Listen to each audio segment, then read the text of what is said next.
Acting as agents under deep cover, certain past officials of the U.S. government, like George Bush, William Bennett, and Chester Finn, are indeed acting as shills for UNESCO and the International Bureau of Education, as they deceive good conservatives into believing that a choice, voucher, or charter school system is the American way, when, in fact, such a system is anti-American and part of the UNESCO plan. Yes, joined by the Republican Party, Bill Bennett and Empower America are pushing parts of the plan designed by UNESCO. In the book Foundations of Lifelong Education, we find the following. In all advanced countries, educational systems are controlled by the state by means of direct management, legislative provisions, or various kinds of financial control.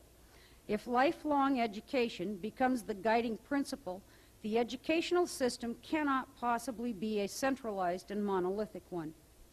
Further, the text states the educational system must be decentralized and must be built on the democratic participation of the base and on the principle of individual choice. We submit that Mr. Bennett, as former U.S. Secretary of Education and the holder of a Ph.D. in philosophy, knows full well what he is doing in pursuing an education system based on these tenets. Chester Finn, former head of the Office of Educational Research and Improvement, OERI, and at the direction of George Bush, Master Craftsman of America Goals 2000, strongly advocates a choice and voucher system in his book, We Must Take Charge, Our Schools and Our Future. Choice, he claims, is the best method for imposing a nationally prescribed core curriculum on all schools, public, private, and parochial. Thus, through a choice, voucher, charter school program, all schools become the same, based on the UNESCO IBE model for lifelong education. The fact is that we already have a choice to use the public schools or to educate our children elsewhere. To institute a voucher program is reminiscent of Henry Ford's admonishment, you can have your car in any color as long as it is black.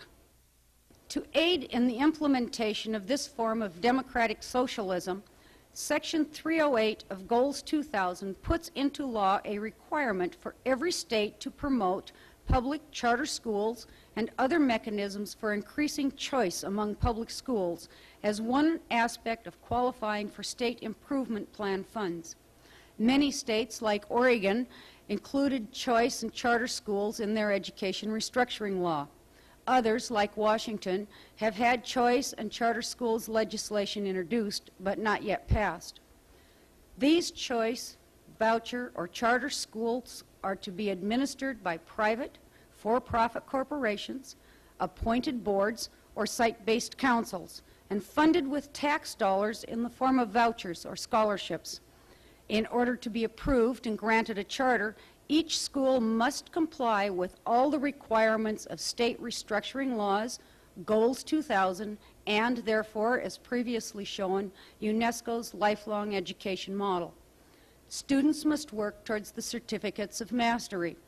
They must perform well on the state version of the National Assessment of Educational Progress, NAEP, or the charter will be terminated. In other words, the plan is to create a new system of public schools, schools of choice or charter schools, using tax money, yet unaccountable to the taxpayers. Booth Gardner, the former governor of the state of Washington and currently U.S. ambassador in Geneva for GATT, was a leader in educational restructuring. While governor, he formed the Governor's Council on Education Reform and Funding, Exhibit 70, a blue ribbon commission to begin the process of transforming Washington's education system.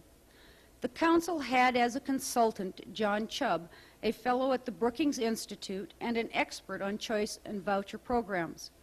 Politics, Markets, and America's Schools, a book co-written by John Chubb and Terry Moe, entered here as exhibit number 71, tells the real and treasonous intent of voucher or charter schools.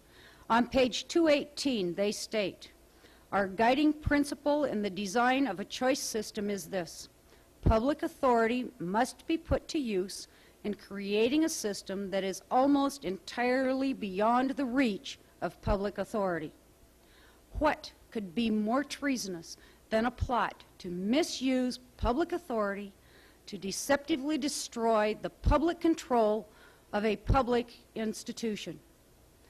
The Revolutionary War was fought over this very same principle: taxation without representation.